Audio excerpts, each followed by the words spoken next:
Ens trobem davant del número 9 del carrer Setantí del Cor de Sarrià. En aquesta casa, durant més de 50 anys, hi va viure i treballar J.B. Foix. Aquesta ve de Vicenç com el sant patró del poble de Sarrià. Un poble de Sarrià que a finals del segle XIX acull el naixement d'aquest poeta, 1893, i que hem de pensar que és un poeta que neix en un poble de 5.000 habitants, un poble que uns anys després, l'any 22, serà annexat com l'últim dels pobles que s'annexa dels que són els anomenats pobles del Pla de Barcelona. Per aquests carrers del vell Sarrià s'hi passeja J.B. Foix, amb aquesta doble funció, per un costat de pastisser, per altre costat de poeta. És la teoria d'Eliot de separar i de tenir una professió que permeti publicar lliurement, escriure lliurement. Si algú és obligat per l'escriptura perquè és la seva forma de viure, probablement no escriurà allò que vol, sinó allò que està obligat a fer.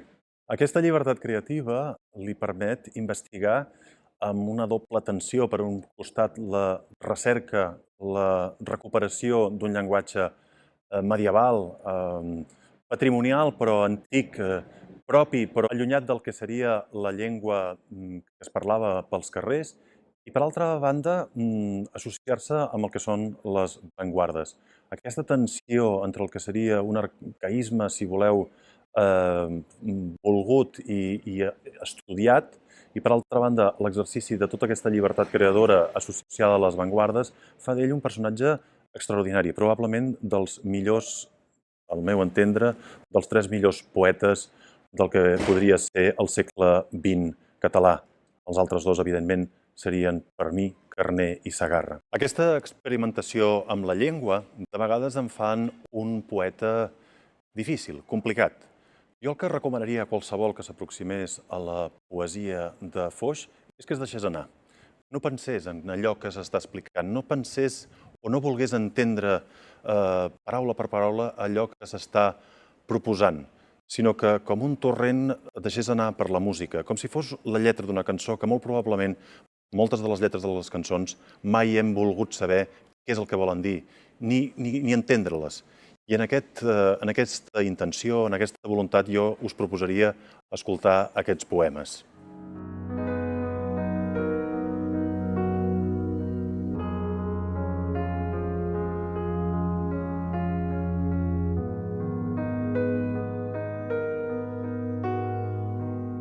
És quan plou que ballo sol vestit d'algues, or i escata.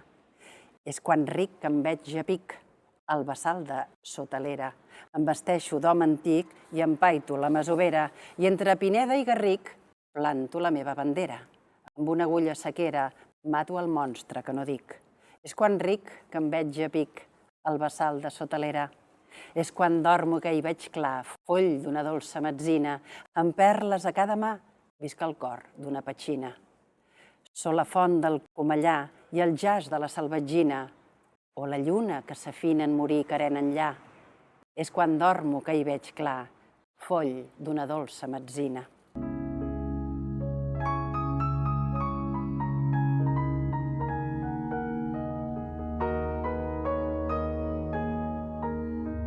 Em plau d'atzar, d'errar per les muralles del temps antic i a la cost de la fosca, sota un llorer i al peu de la font tosca, de remembrar sallut, setge i batalles.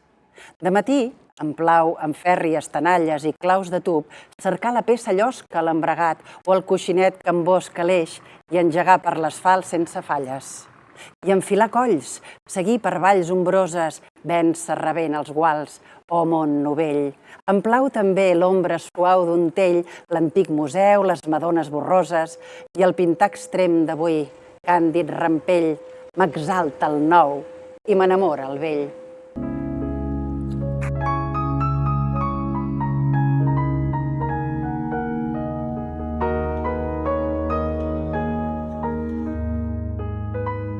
Saber narrar en llenguatge vigorós, de l'ei desig i plès, i sense esforç, rimar vells mots amb el ritme dels cors, amants o folls, i gens fantasiós, o dolç fallir, Coronar de lluós éssers de carn, tot oblidant els morts i l'ombra llur reial, i d'un vell tors reprendre el tot vital i rigorós.